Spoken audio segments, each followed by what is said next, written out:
Hola, Dios les bendiga, ¿cómo están ustedes? Espero que con la ayuda de Dios, pues pero muy bien. Vamos a trabajar en esta clase que corresponde, vamos a avanzar con el momento 1, pudiéramos decir que en su parte número 2, donde vamos a estar trabajando según nuestro plan, ¿okay? El que ya nosotros hemos compartido por allí por la plataforma, nuestro plancito.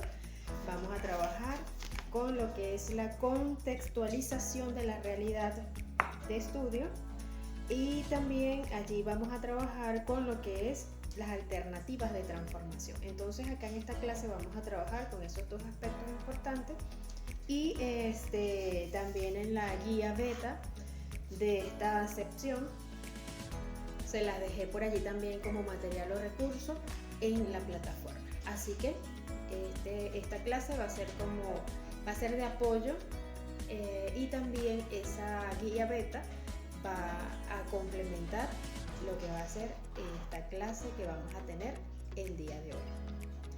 Así que bien, vamos a orar para que Dios nos dirija en esta clase y que podamos recibir del Altísimo toda la sabiduría que requerimos para poder seguir avanzando con el desarrollo de nuestro proyecto. Así que allí donde estás, acompáñame a orar.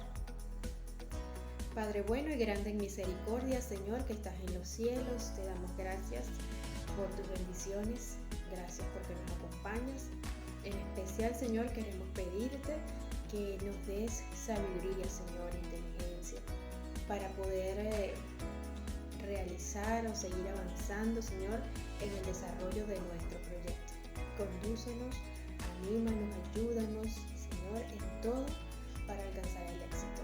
Te lo pedimos, Padre, en el nombre de Jesús. Amén. Amén.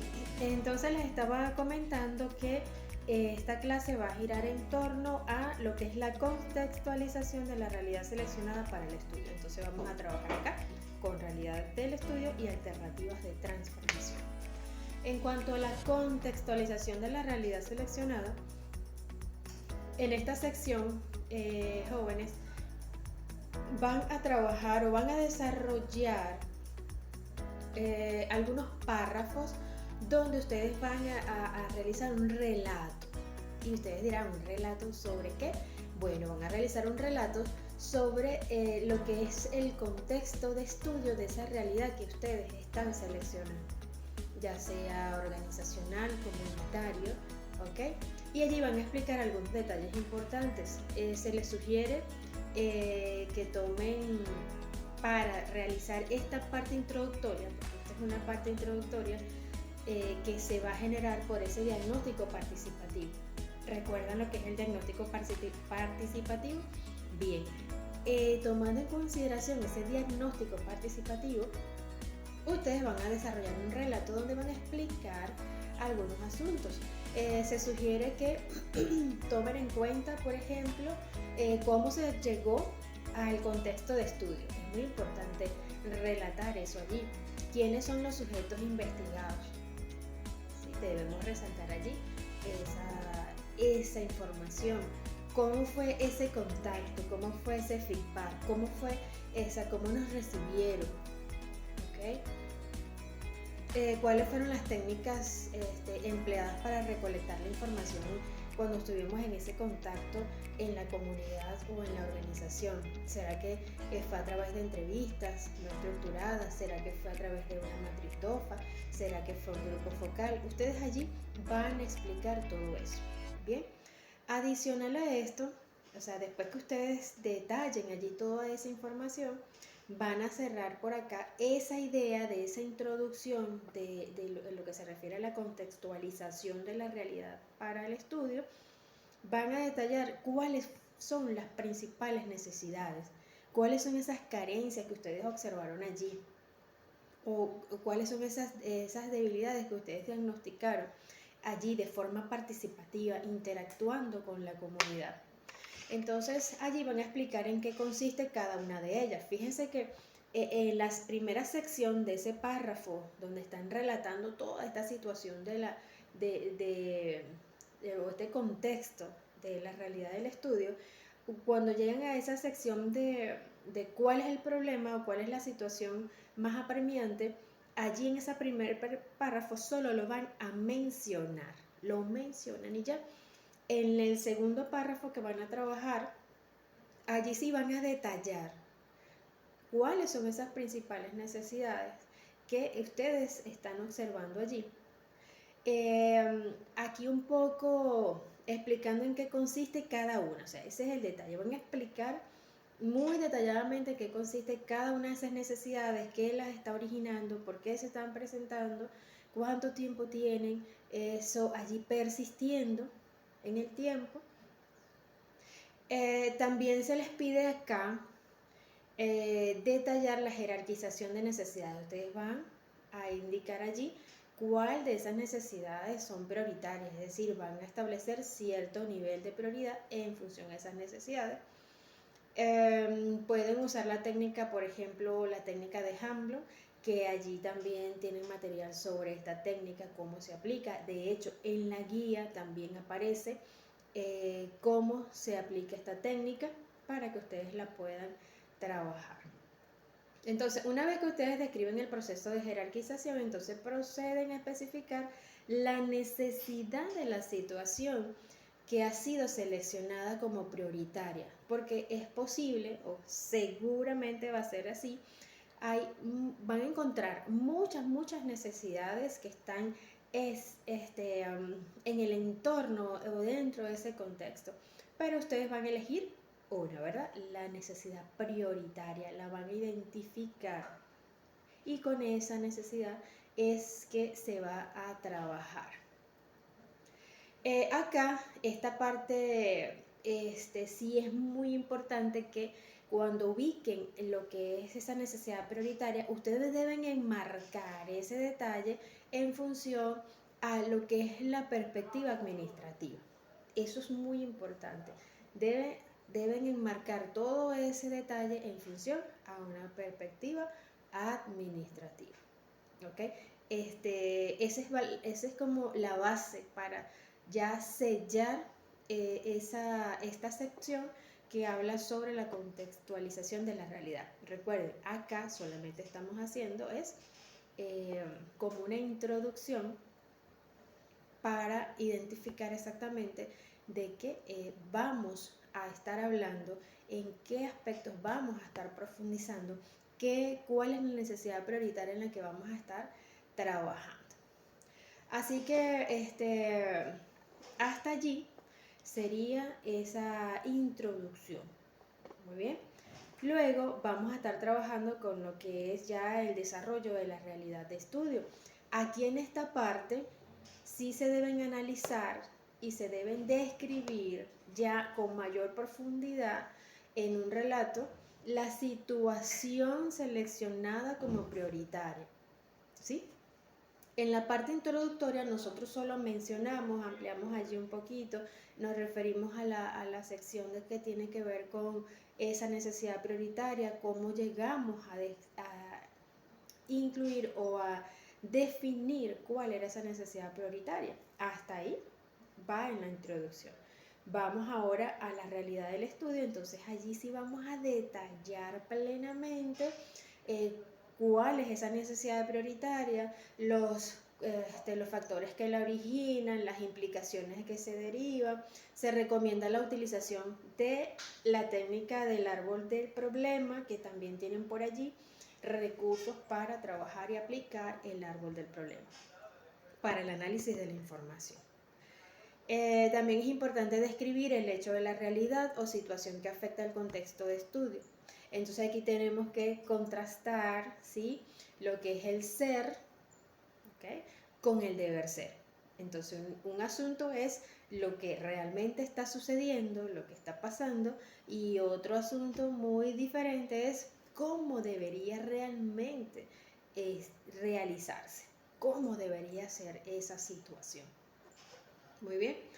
Y posterior a eso, bueno, se debe destacar en esta parte ya lo que tiene que ver con el hecho, la realidad de estudio, y se sugiere incluir aspectos como por ejemplo teórico-conceptual en función a la realidad que nosotros estamos visualizando ya en el desarrollo de nuestro proyecto. Pero siempre es muy importante trabajar con algunas bases teóricas, quizás con alguna conceptualización de parte de algunos autores que soporte, le dé sustento a esta investigación en relación a esa realidad que estamos trabajando. Bien, eso es en relación a la realidad de estudio. Entonces, ¿qué hacemos? Profundizamos, detallamos todos los aspectos que tienen que ver con esa necesidad prioritaria que ya hemos identificado a través de la técnica de Hammond o a través de la técnica del árbol del problema. Muy bien, ya para ir cerrando esta sección que nos compete en esta clase, vamos a hablar sobre las alternativas de transformación. Aquí en esta sección, aquí en esta parte, se describe en un relato alternativas de transformación o solución que el colectivo de investigación desarrollará para mejorar esa situación diagnosticada o esa situación seleccionada. El aporte del proyecto debe ser claramente comprendido y que responda. ¿A qué preguntas debe responder? Debe responder a qué se va a hacer, es decir, cuál es la acción o estrategia principal, para qué se va a hacer, cuál es el beneficio de eso, a quiénes. Entonces aquí vamos a identificar a quiénes va a beneficiar esas respuestas, ¿sí? Otra cosa que tenemos que dar respuesta allí es dónde y cuándo, entonces al lugar y tiempo en el que se va a hacer y dónde se va a hacer, a quienes también beneficiarán. Existen en el desarrollo del proyecto algunos beneficiarios indirectos. Bueno, esos son los que vamos a colocar en esa sección. Entonces, la alternativa de transformación se resume en el título del proyecto. El título de tu proyecto va a ir estrechamente vinculado o relacionado a lo que es la alternativa o las alternativas de transformación.